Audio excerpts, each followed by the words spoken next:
अस्सलाम वालेकुम, मैं हूं मोहम्मद हारिस। आप देख रहे हैं मेरा यूट्यूब चैनल जीपीएस न्यू बुकनवाल। आज की इस वीडियो में हम ईस्ट मॉड्यूल 4 के यूनिट नंबर 2 का ओवरव्यू करेंगे और हम जानेंगे हमने कौन सी अहम टर्म्स, टॉपिक्स या एक्टिविटीज़ को इस यूनिट नंबर 2 के अंदर सॉल्व किया था, सीखा था। आगाज़ करेंगे हम अपने यूनिट नंबर 2 के टाइटल से और इसके बाद डिस्कस करेंगे हम फोकस एरियाज़ और लर्निंग आउटकम्स को। After that we will discuss important topics, terms, PDF files और वीडियोज़। तो जल्दी से हम अपनी वीडियो का आगाज़ करते हैं बिना टाइम ज़ाया किए।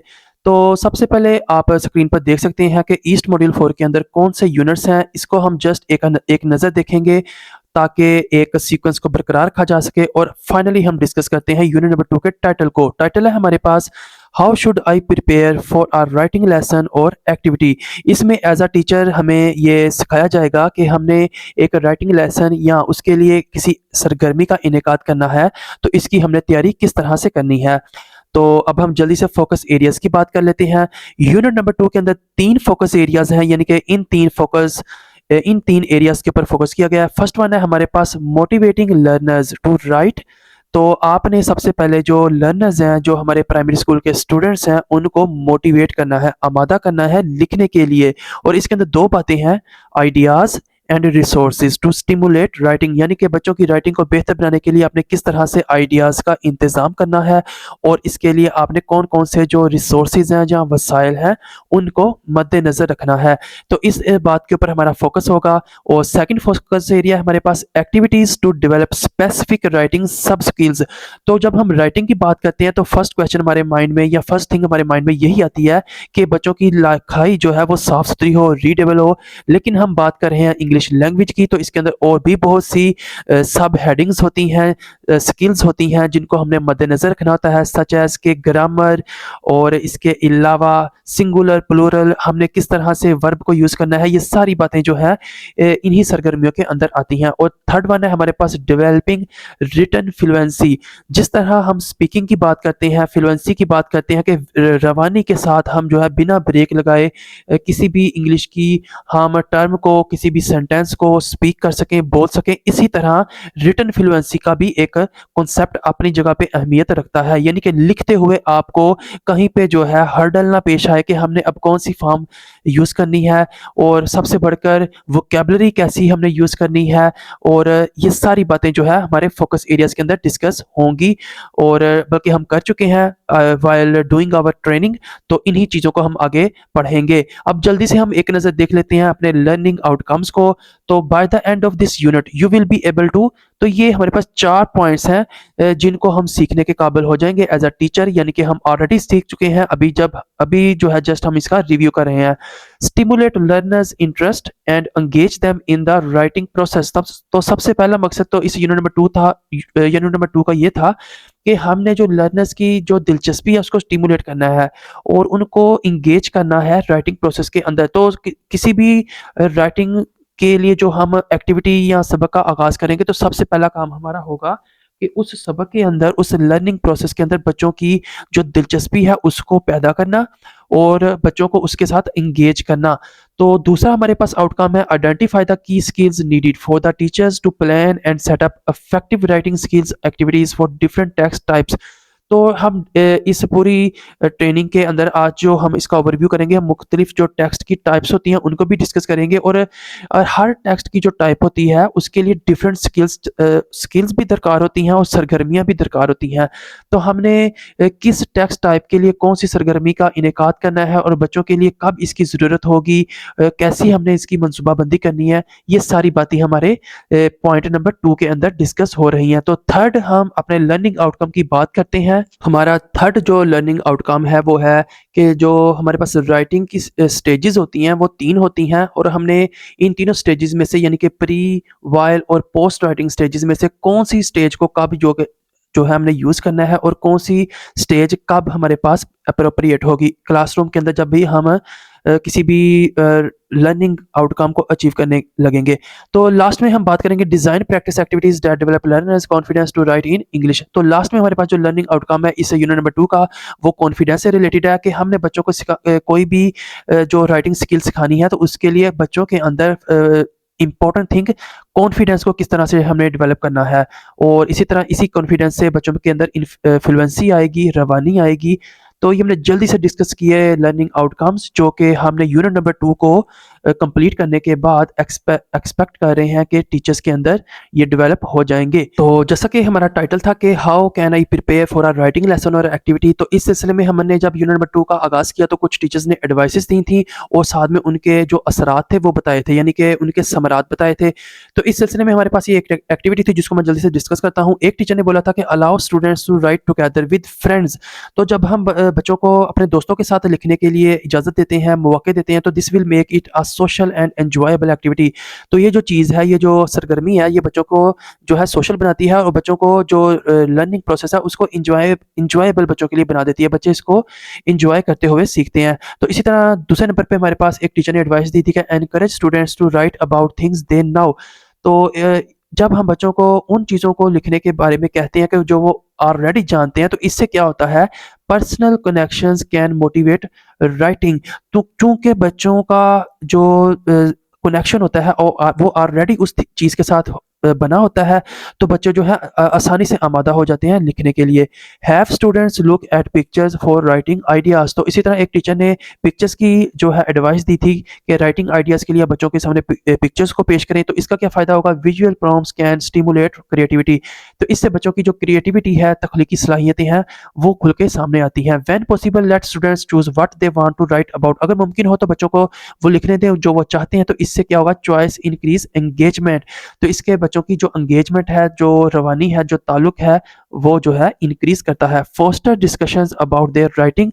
तो जो भी बच्चे लिखने जा रहे हैं, उसके लिए जो डिस्कशंस हैं उनको फोस्टर करें, उनकी उसकी तरवीज करें। इसका क्या असर होगा, encourage questions and conversations to make them feel valued. जब हम बच्चों को डिस्कशन की आज़ादी देते हैं कि वो डिस्कशन करें, उन्हें जो भी राइटिंग की है, तो इससे बच्चों के अंदर एतमाद पैदा होता है कि उनकी राय को जो है वैल्यू दी जा रही है, और बच्चे मज़ीद क्वेश्चंस और कन्वर्सेशंस पर जो है आमादा हो जाते हैं, जो कि अल्टीमेटली उनकी जो लर्निंग है, जो राइटिंग स्किल से रिलेटेड, उसको इन्हेंस करता है। तो जल्दी से हम अगली बात करते हैं, create opportunities for students to share their writing with friends. तो हम बच्चों को ये भी मौके दें कि उन्होंने जो चीज़ तख्लीक की है वो अपने दोस्तों के साथ जो है उसको शेयर करें। इससे क्या होगा कि peer engagement can inspire and motivate.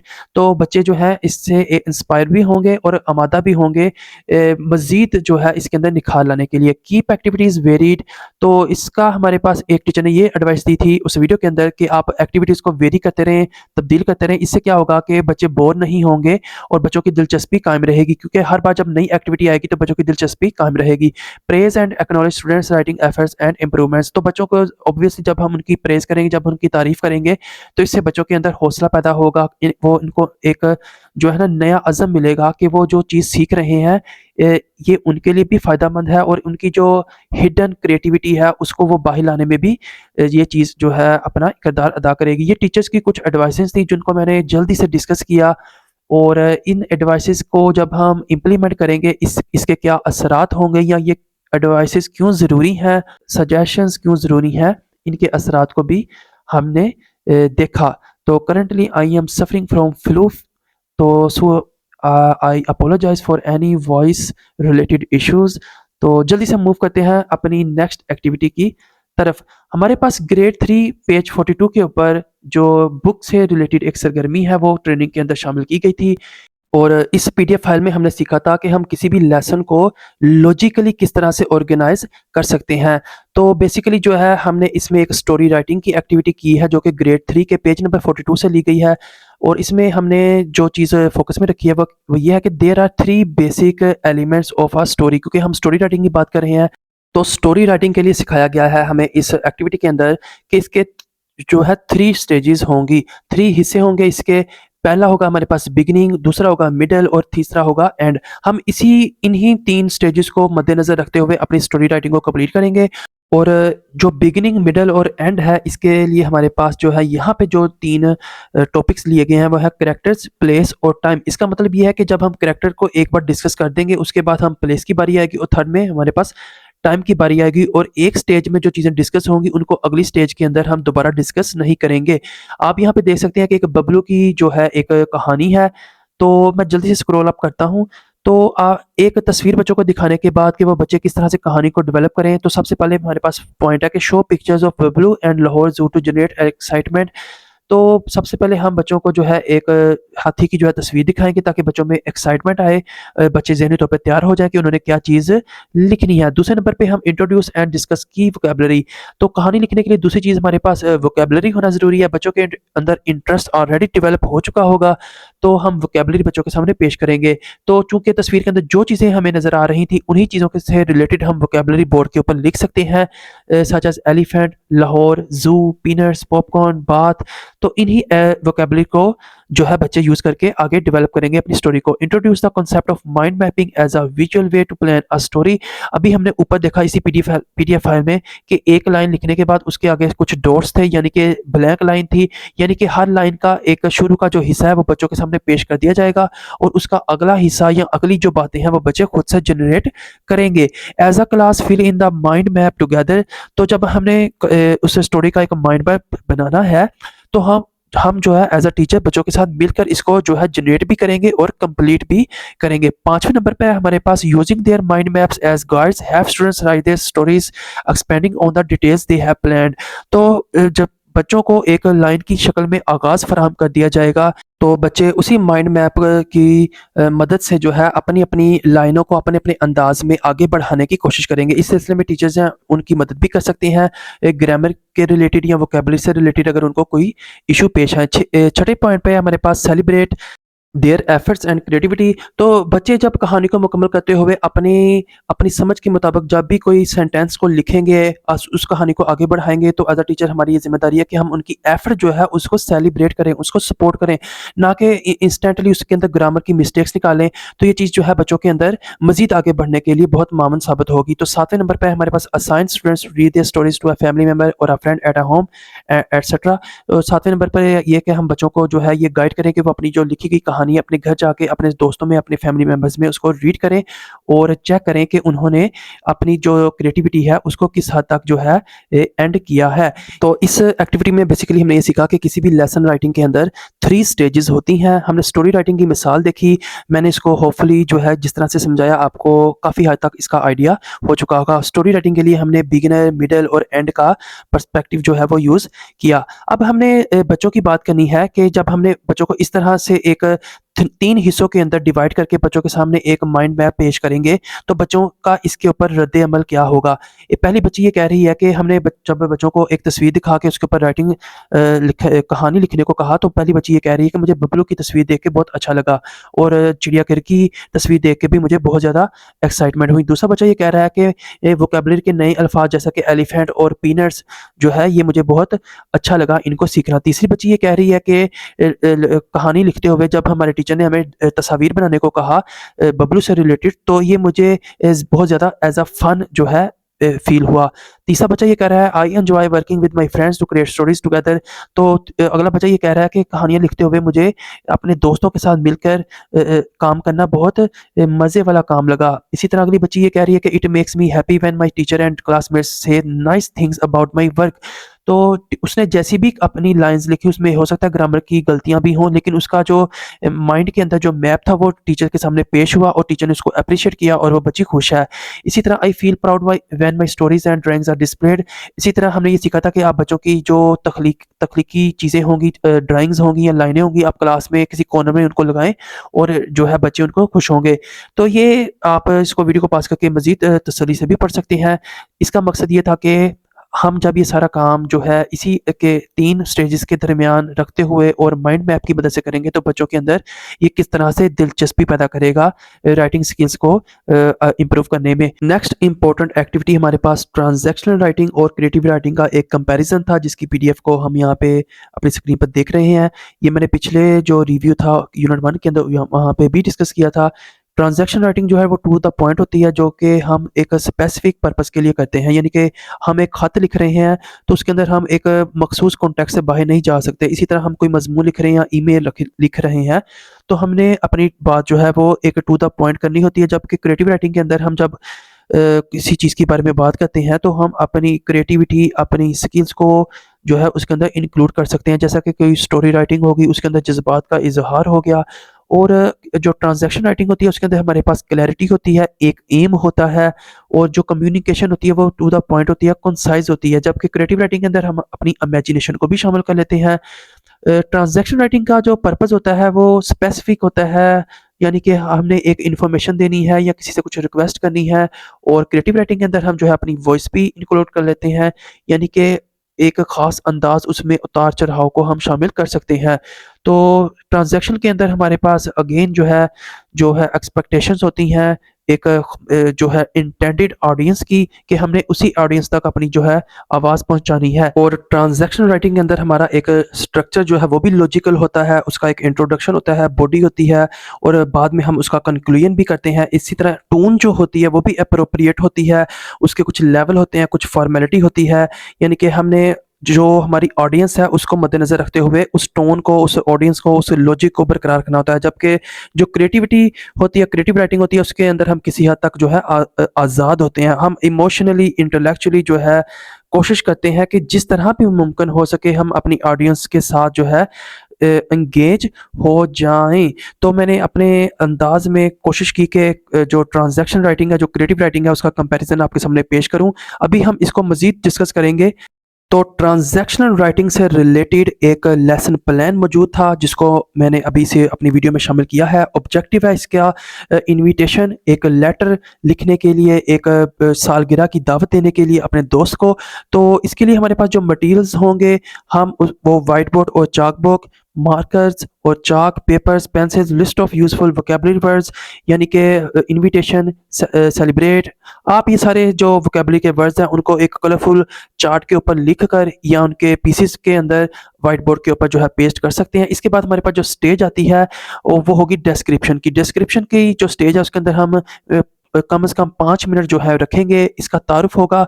तो बच्चों को हम एक खत लिखना सिखाने लगे हैं इंग्लिश के अंदर। तो सबसे पहले जो है हम दोस्त के नाम जो खत है उसके इम्पोर्टेंट पॉइंट्स बच्चों के सामने डिस्कस करेंगे। हम एक दोस्ताना ज़ुबान का इस्तेमाल करना बच्चों को सिखाएँगे। वोकैब्युलरी एक्टिविटी भी इसी के अंदर शामिल होगी। हम बच्चों के सामने कुछ यूज़फुल वोकैब्युलरी के जो वर्ड्स हैं जो कि दावत से रिलेटेड हों, बच्चों के सामने पेश करेंगे कि उनको किस तरह से हम खत में इस्तेमाल कर सकते हैं और ये क्या अल्फाज बच्चों ने पहले सुन रखे हैं। ये भी बच्चों से हम पूछेंगे। Discuss the meanings and pronunciation of these words. तो बच्चों के सामने वर्ड्स जब हम बोर्ड के ऊपर पेश करेंगे तो उनकी प्रोनाउंसिएशन भी बच्चों को सिखाएंगे और बच्चों को इनकरेज करेंगे कि वो इनमें से जो है 5 वर्ड्स जो है वो पिक करें और वो जो है अपने खत के अंदर उनको इस्तेमाल करें। तो नेक्स्ट हमारे पास पर्पज़ है कि बच्चों को हम बताएँगे कि हम खत लिखते क्यों हैं, क्यों हम अपने अज़ीज़ को, दोस्त को दावत देते हैं। और लास्ट में हम जो है स्ट्रक्चर को डिस्कस करेंगे, यानी कि ग्रीटिंग्स हम आगाज़ करेंगे डियर से। इंट्रोडक्शन होगा इसमें हमारे पास कि हम I hope you are doing well. इसके बाद इसकी एक बॉडी होगी जिसके अंदर हम डिटेल्स रखेंगे, डेट, टाइम और लोकेशन को डिस्कस करेंगे। लास्ट में हम क्लोजिंग रिमार्क्स रखेंगे, आई होप यू कैन कम, और हम क्लोजिंग इसकी कुछ इस तरह से करेंगे कि योर बेस्ट फ्रेंड और एंड एटसेट्रा। ये हमारे पास एक स्ट्रक्चर था, क्योंकि जो ट्रांजैक्शन राइटिंग होती है वो टू द पॉइंट होती है। उसके अंदर हम रिपोर्ट्स को, एप्लीकेशंस को, ईमेल्स को इंक्लूड करते हैं। तो यहाँ पे हमारे पास एक खत को लिखने का जो लेसन प्लान था वो शामिल किया गया था। इसको आप जो है रीड कर सकते हैं और जो है आपका ये जो माइंड में है ट्रांजैक्शन राइटिंग का कॉन्सेप्ट क्लियर हो जाएगा। नेक्स्ट हम डिस्कस करेंगे टेक्स्ट की डिफरेंट टाइप्स को। पर्पसेस को मैं रीड करूंगा और हम जानेंगे कि ये टेक्स्ट की कौन सी टाइप है। To provide vivid details and sensory experiences. तो जब हम वाज़िया तफसीलात देते हैं, सेंसरी एक्सपीरियंसेस देते हैं, तो ऐसे जो टेक्स्ट की जो टाइप होती है उसको हम डिस्क्रिप्टिव कहते हैं, यानी उसके अंदर हम वजाहत कर रहे होते हैं। टू कन्विंस और persuade the reader to adopt a particular viewpoint और टेक एक्शन। जब हम किसी एक ख़ास किस्म के व्यू पॉइंट को पेश करके कहते हैं कि इसके ऊपर कोई एक्शन ले, तो ये हमारे पास परसुएसिव होती है। To tell a story with characters, events and a plot. तो जब हम एक स्टोरी राइटिंग की बात करते हैं जिसके अंदर मुख्तलिफ किरदार हों, मौक़े हों, सिनेरियोज हों, तो इसको हम नरेटिव कहते हैं टेक्स्ट की इस टाइप को। अगर हम प्रेजेंट कर रहे हैं अपना कोई पॉइंट, अपनी कोई राय, एक ख़ास मसला या कोई सबूत या कोई वजह, तो ऐसी जो टेक्स्ट की टाइप होती है उसको हम कहते हैं आर्गुमेंटेटिव। नेक्स्ट है हमारे पास एक्सपोजिटरी। तो इस टेक्स्ट टाइप के अंदर जो है हम फैक्ट्स को पेश करते हैं, कॉन्सेप्ट्स को पेश करते हैं और प्रोसेसेस जो को पेश करते हैं इन एन ऑर्गेनाइज्ड मैनर। ये एक आप समझ लें फॉर्मेलिटी समझ लें या एक इम्पोर्टेंट टॉपिक मुझे लगा जो मैंने डिस्कस किया। टेक्स्ट की डिफरेंट टाइप्स होती हैं जिनको मुख्तलिफ नाम दिए गए थे और हमने इनको सीखा। अब हम ये जो टेक्स्ट की टाइप्स थी उनको लिखने के लिए जो एसेंशियल स्किल्स हैं उनको एक नज़र देख लेते हैं। जब हम इंग्लिश के अंदर कोई टेक्स्ट को टाइप करते हैं, जब हम कोई फ़िक्रा लिखते हैं तो उसके अंदर जो हमें स्किल्स चाहिए होती हैं, सबसे पहले उसमें लिस्ट में ग्रामर आती है। ग्रामर के अंदर हमारे पास जो अंडरस्टैंडिंग है सेंटेंस के स्ट्रक्चर की वो बहुत अहम है। ये सेंटेंस के अगर स्ट्रक्चर की बात करें तो इसकी मिसाल है सिंपल, कंपाउंड या कॉम्प्लेक्स। मैंने एक पॉपअप डाला है, आप इसको देख सकते हैं। सिंपल के अंदर जो है सब्जेक्ट होती है, वर्ब होती है और कंप्लीमेंट होता है। जैसे मिसाल है इसकी कि शी स्माइल्ड। और अगर हम कंपाउंड सेंटेंस की बात करें, इसके अंदर हमारे पास कॉम्बिनेशन होता है टू और मोर सिंपल सेंटेंसेस का जो कि जॉइंट होते हैं कोऑर्डिनेटर और पंक्चुएशन से।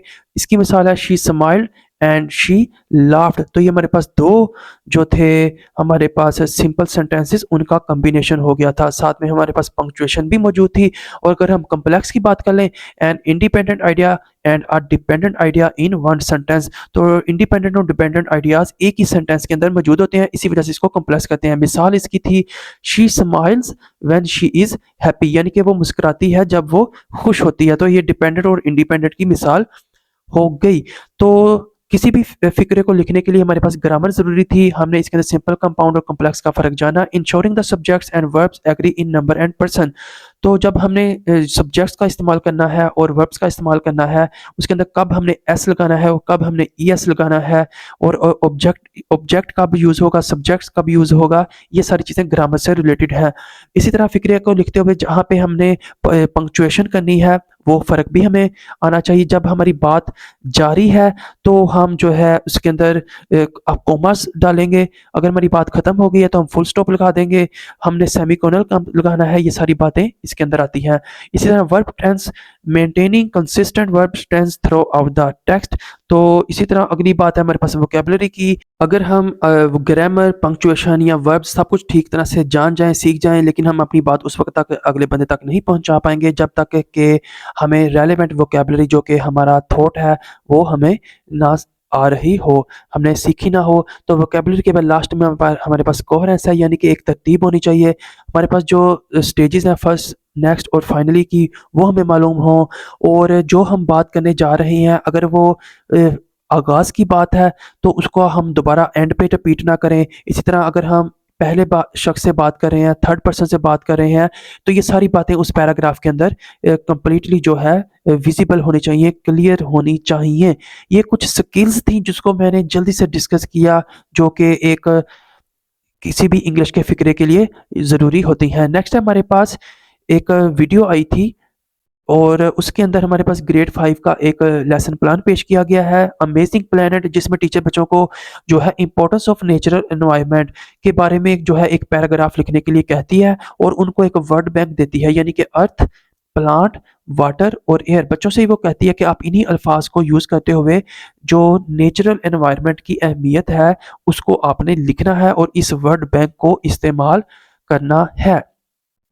तो इस लेसन प्लान की जो सबसे फर्स्ट हेडिंग है हमारे पास वो ऑब्जेक्टिव्स हैं, यानी कि बच्चे ये क्यों लिखेंगे, इससे बच्चे इस काबिल हो जाएंगे वो एक सादा सा पैराग्राफ लिख सकें जो कुदरती माहौल है उसकी अहमियत के बारे में। हमारे पास इसके लिए मटेरियल कौन सा इस्तेमाल होगा, तस्वीर होंगी, विजुअल्स होंगी, कुदरती जो माहौल है जैसा कि इसके अंदर दरख्त हो सकते हैं, दरिया हो सकते हैं, जानवर हो सकते हैं। हम इन तस्वीर को अपने वाइट बोर्ड के ऊपर पेस्ट कर सकते हैं और इसके अलावा हम मार्कर्स की मदद से खुद भी ये तस्वीर ड्रा कर सकते हैं।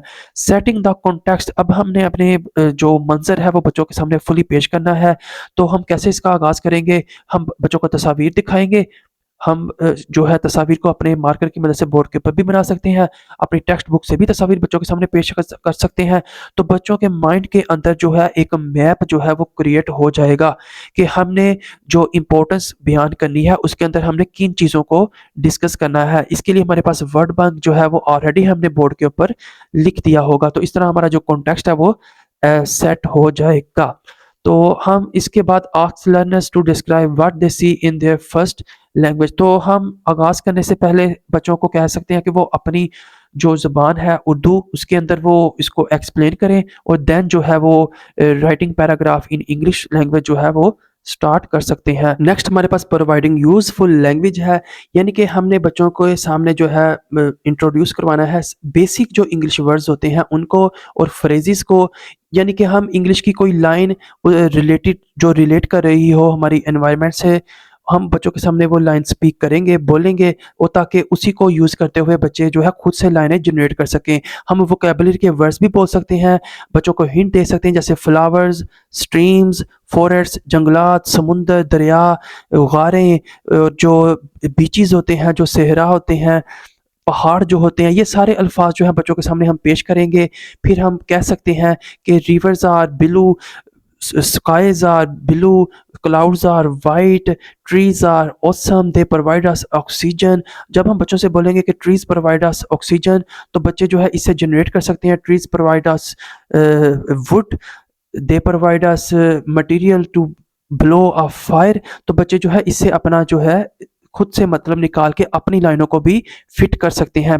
नेक्स्ट हमारे पास ब्रेनस्टॉर्मिंग है, जैसे कि हम बच्चों की ब्रेनस्टॉर्मिंग करेंगे कि बच्चों को हम एक लाइन बोलेंगे जिसको यूज़ करते हुए बच्चे खुद से वही बात की लाइन जनरेट कर सकें। जैसा कि एक टीचर कहता है कि nature gives us clean air to breathe, जो नेचर है वो हमें जो है साफ हवा देती है सांस लेने के लिए। तो हम जो है जब बच्चों के सामने ये एक आइडिया पेश कर देंगे तो बच्चे इसी को यूज़ करते हुए ये भी कह सकते हैं nature gives us sunlight to survive. तो ये सारी बातें जो है ब्रेनस्टॉर्मिंग के अंदर आ जाएंगी, यानी कि बच्चों को हम आइडियाज़ देंगे, वोकैबुलरी की मदद से मदद देंगे, उनकी जो नेटिव लैंग्वेज है उससे उनकी हेल्प करेंगे और खुद से भी कुछ फ़िक्रात जो है बच्चों के सामने पेश करेंगे और इनको मिला करके बच्चे जो है एक पैराग्राफ लिखने की कोशिश करेंगे। लास्ट में इसी कोशिश को सेंटेंस बिल्डिंग का नाम दिया गया है। बच्चे पैराग्राफ लिखते हुए कुछ गलतियाँ भी कर सकते हैं, ग्रामर मिस्टेक्स भी कर सकते हैं, लेकिन बच्चों को हमने एनकरेज करना है। हमारे इस यूनिट 2 का टाइटल था how should I prepare for a writing lesson और एक्टिविटी। तो जब हम अपनी किसी राइटिंग लेसन या एक्टिविटी को प्रिपेयर करने लगते हैं तो हमने उन चैलेंजेस को भी ज़हन में रखना होता है जो कि तुलबा के, जो कि लर्नर्स के माइंड के अंदर मौजूद हैं। वो डर, वो तहफ़्फ़ुज़ात, वो हर्डल्स जो कि बच्चे अपने ज़हनों में रखते हैं, हम अगर हम उनको भी जान लें तो हम बेहतर तौर पे प्रिपेयर कर सकते हैं अपनी लेसन से रिलेटेड किसी भी एक्टिविटी को। इस सिलसिले में हमारे पास बच्चों के जो उनके माइंड के अंदर जो तहफ़्फ़ुज़ात हो सकते हैं, जो डर हो सकते हैं, वो पेश किए गए हैं, उनको हम एक नज़र पढ़ेंगे ताकि हमें ये अंदाज़ा हो सके कि हमने किन चीज़ों को मद्देनज़र रखना है अपनी एक्टिविटी को प्रिपेयर करते हुए। सबसे पहले हमारे पास सादिया है, वो ये कह रही है कि मुझे इंग्लिश के बहुत से जो अल्फ़ाज़ हैं वो नहीं आते, तो मेरी ये ख्वाहिश है कि टीचर्स मेरी मदद करें। इसी तरह फ़ातिमा ये है, वो कह रही है कि मैं पज़ल हो जाती हूँ, मैं स्टक हो जाती हूँ, मेरे लिए इंग्लिश बोलना बहुत मुश्किल है। मैं ये चाहती हूँ कि मेरी जो ग्रामर है वो मेरे जो है बेहतर हो जाए और असातिज़ा मेरी इस सिलसिले में मदद करें। आयशा इस सिलसिले में कह रही है कि मेरे ज़हन के अंदर जो बातें होती हैं जब मैं उनको कहने लगती हूँ तो मेरे लिए ये बहुत मुश्किल हो जाता है। तो वो एनकरेजमेंट माँग रही है, वो एक्सपेक्ट कर रही है कि टीचर जो है बोलने के अंदर उसकी एनकरेज करें, यानी कि वो जब कोई बात करे उसके अंदर अगर मिस्टेक हो तो कोई भी उसको जो है डिस्करेज ना करे बल्कि उसकी हेल्प करे और उसको मज़ीद बोलने के मौके फ़राहम करे। अली जो है वो कह रहा है कि मैं वरीड होता हूँ अबाउट मेकिंग मिस्टेक्स, यानी कि अली गलतियाँ करने से डरता है। उसको ये लगता है कि जब मैं गलती करूँगा और मेरी कॉपी के ऊपर एक रेड निशान लगेगा, दायरा लगेगा, तो मैं जो है मेरा दिल जो है वो इस चीज़ को एज़ अ नेगेटिव लेगा, डिस्करेज हो जाऊँगा और मैं मज़ीद आगे सीखने की तरफ नहीं जाऊँगा। वो उम्मीद कर रहा है कि जो टीचर्स हैं उसके लिए एक सेफ़ प्लेस बने, स्कूल को, क्लास को एक सेफ़ प्लेस बनाएँ और वो जो है आज़ादाना तौर पर सीख सके विदाउट एनी फ़ियर, किसी बगैर किसी डर के। इसी तरह बिलाल जो है वो ये समझता है कि English writing is like a puzzle. वो एक इसको पहेली या एक पज़ल से तशबीह दे रहा है जिसको वो कभी भी सॉल्व नहीं कर पाएगा। उसको ये लगता है कि वो इसको सॉल्व नहीं कर सकता। तो इस सिलसिले में वो ये एक्सपेक्ट कर रहा है कि जो असातिज़ा हैं वो आसान ईज़ियर एग्ज़ाम्पल्स जो हैं उसको पेश करें जिनको फ़ॉलो करते हुए वो अपनी इस स्किल को इम्प्रूव कर सके, अपनी इंग्लिश लर्निंग को बेहतर कर सके। तो नीचे हमारे पास सलीम है। सलीम कह रहा है the stories we read in English seem really long and hard in to understand. तो सलीम ये कहता है कि हमारी इंग्लिश बुक के अंदर जो कहानियाँ दी गई हैं वो बड़ी लंबी हैं और मुझे बहुत ये मुश्किल लगता है कि मैं उन लंबी-लंबी कहानियों को पढूँ और पढ़ने के बाद ये मैं सीखूँ कि मुझे इंग्लिश कैसे बोलनी है। वो ये एक्सपेक्ट कर रहा है कि मुझे छोटी शक्ल में कहानियाँ जो हैं वो पेश की जाएँ। तो इस सिलसिले में टीचर्स को भी ये चीज़ मद्देनज़र रखनी चाहिए कि वो कभी-कभी शॉर्ट स्टोरी जो एक व्हाइट बोर्ड के ऊपर जो है उसका स्टार्ट और एंड मुकम्मल हो जाए, बच्चों के सामने पेश करें। लास्ट में हमारे पास शम्स की मिसाल दी गई है जो कि लैक ऑफ कॉन्फिडेंस का शिकार है। उसको ये लगता है कि अगर मुझे कोई टीचर कॉन्फिडेंस दे, बार-बार प्रैक्टिस करवाए, तो मैं इंग्लिश लर्निंग को बेटर तौर पर अचीव कर सकता हूँ। तो ये हमारे पास कुछ तलबा की मिसालें थी, बच्चों की मिसालें थी जिनके जो ज़हनों के अंदर जो डर थे, जो खौफ थे, जो हर्डल्स थी, जो आप समझ लें कि उनकी सीखने की राह में हाय रुकावटें थी, वो हमने पढ़ी। इन्हीं रुकावटों को मद्देनज़र रखते हुए अगर हम अपनी एक्टिविटीज़ को प्रिपेयर करें, तो रिज़ल्ट्स भी हमारी तवक्कुआत से कहीं बढ़कर होंगे और हमारी जो भी एक्टिविटी होगी जिसको हम प्रिपेयर करेंगे, वो सक्सेसफुली हमारे एसएलओज़ को अचीव करने में हमारी मदद करेगी। मैंने पूरी कोशिश की हर इम्पोर्टेंट बात को, टर्म को, टॉपिक को, पीडीएफ को, वीडियो को आपके सामने इस वीडियो में पेश कर सकूँ। फिर भी कोई चीज़ रह गई हो तो आप कमेंट सेक्शन में पूछ सकते हैं। अभी तक के लिए इतना ही, मिलेंगे अगली किसी वीडियो में। चैनल को सब्सक्राइब लाज़मी कर दीजिएगा। मैं हूँ मोहम्मद हारिस। अल्लाह हाफ़िज़।